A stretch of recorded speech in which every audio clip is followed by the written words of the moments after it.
Пожилой рыбак заметил в лодке сверток, из которого доносился слабый плач. Рядом сидела большая собака, не сводя глаз с малыша и прикрывая его от ветра своим телом. В руке младенца была зажата записка, промокшая, но еще читаемая.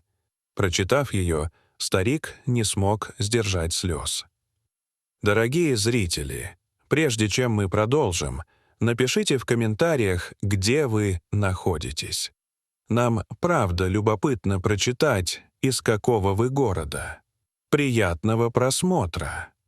На берегу сурового Онежского озера, среди таежных просторов Карелии, в старом промерзшем доме жил Александр Матвеевич.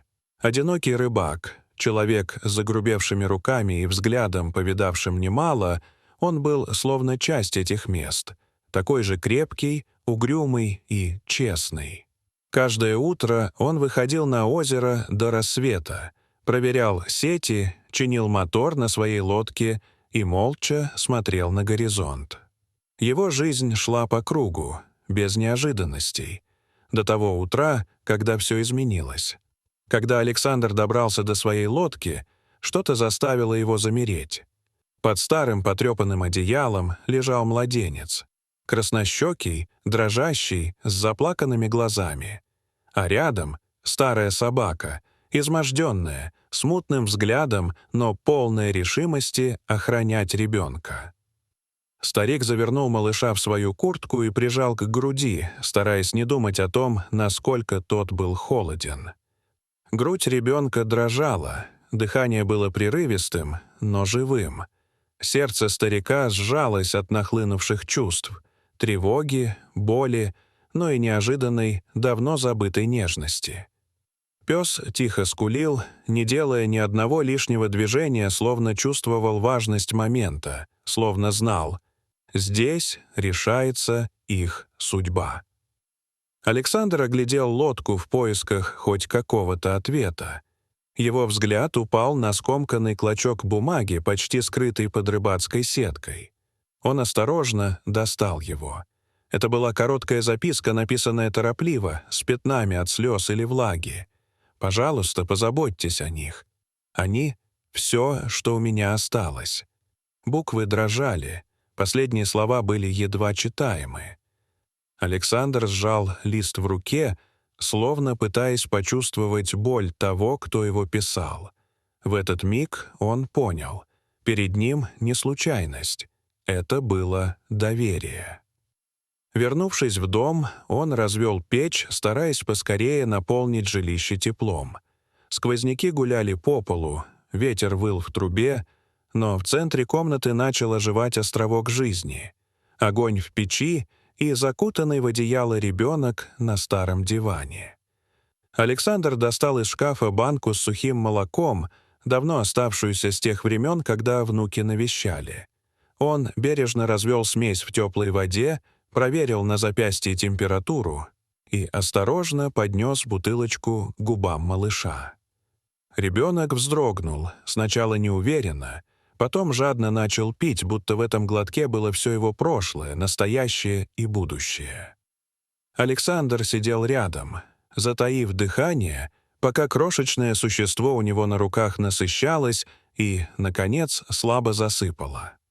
Пес тем временем устроился у ног, обвив хвостом лапы, и неотрывно наблюдал за каждым движением старика. Его глаза, мутные и уставшие, были полны благодарности, но в них еще тлела настороженность, словно он все еще не до конца поверил, что они в безопасности. Александр медленно провел рукой по его голове. Шерсть была спутанной, под кожей прощупывались кости. «Мы выберемся», — пробормотал он. В этот момент Александр понял. С этого дня он уже не один. В его доме, полном старых теней и воспоминаний, зажглась новая жизнь. Он обратился за помощью к единственной, кому доверял — Вере, местному фельдшеру. Она осмотрела малыша и собаку, молча слушала рассказ Александра. «Ты понимаешь, что если нас узнают, ребенка заберут, а пса усыпят?» — сказала она тихо. «Я их не отдам», — произнес старик.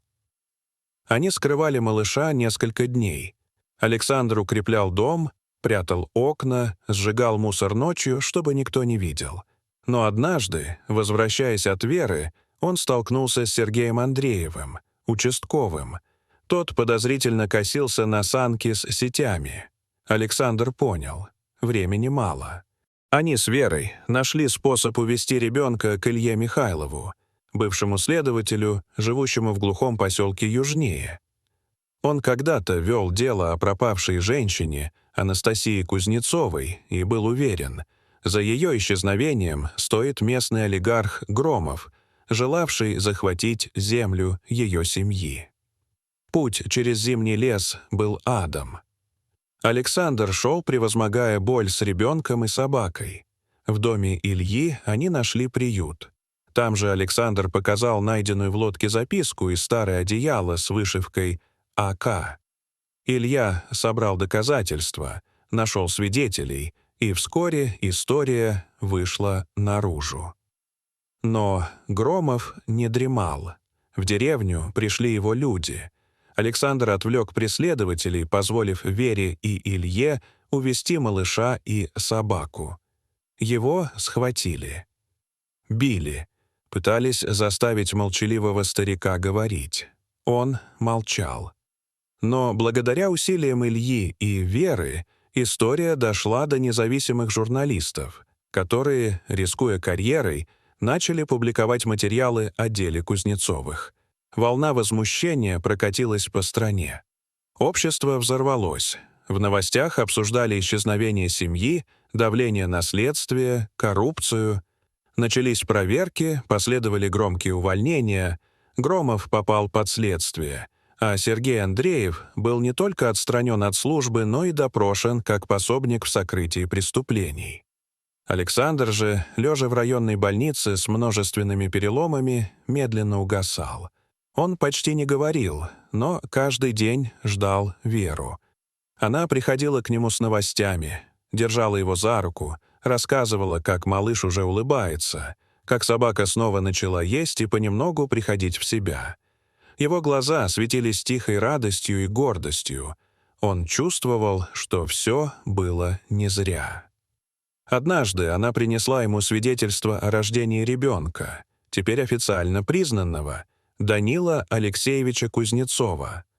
Александр с трудом улыбнулся.